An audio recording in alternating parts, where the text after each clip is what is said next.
ఎన్ని రోజుల నుంచి చేస్తున్నారు ఇవన్నీ మీరు? మేము సంవత్సరం నుంచి ఇప్పుడు ఏ విధంగా చేస్తున్నారు చెప్పండి ఇది నాకు. తరి పొడి చెత్త సార్. ఇది తరి అండి. ఇది తడి సార్. ఇది భూమిలో కలిసిపోయిన చెత్త అంటారు. ఉమ్, ఇది ప్లాస్టిక్ డబ్బరు అది ఉమ్. ఇంటింటింటికి పోయి వాళ్ళకి సమాంతరం మోగుతూ ఉన్నది. ఒకవేళ లోపల ఉన్న వాళ్ళకి లోపలికి మోగు తినబడేలాగా ఇంటి పక్కన ఉన్న వాళ్ళకి చెప్తాం సార్. తరి పొడి సపరేట్ చేయాలమ్మా. అది వాళ్ళు వినకపోతే మేము మళ్ళీ వాళ్ళకి చూపిస్తాం సార్. గోను పడిచి ఎంతవరకు చేయగలుగుతున్నారు? ఇప్పుడైతే మేమైతే ఒక 250 ఇళ్ళకి వెళ్తున్నాం సార్. మీకు నమ్మకం ఉందా ఇది బాగా జయప్రదం అవుతుందని? అవుతుంది నమ్మకం సార్. ఉంది. ఆల్రెడీ మారారు సార్. మారారు. మారారు సార్.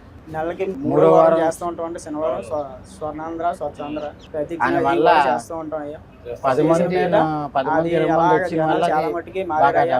అది బాగా మారిపోయింది సార్. మార్పొచ్చి కొద్దిగా ఇంకా ఉండి కొద్దిగా మీ జాల్లో నడితే ఇంకా బోల్డ్ అభివృద్ధి మార్పు చేయాలని వస్తానని అనుకుంటున్నాం ఇంకా సార్. తిరుగుతూ ఉంటున్నాం అయ్యా. మెరుగవుతుంది, ఆరోగ్యం కూడా బాగుందయ్యా. ఎక్కడ పడితే అక్కడ బాటిల్ పడేయకుండా పరిశుభ్రంగా ఉంటాయి. ఊరు పరిశుభ్రంగా ఉంటుందయ్యా. ఎక్కడ బాటిల్ పడితే అక్కడ బాటిల్ పడేయకుండా ఆ బాటిల్ తీసుకొచ్చి చెత్తకందులు మళ్ళీ అనేసి. శతకేంద్రంలో వేసుకుంటామయ్యా. తర్వాత వీళ్ళు తీసుకొచ్చి సామాన్ల గారికి అమ్ముతూ ఉంటారు.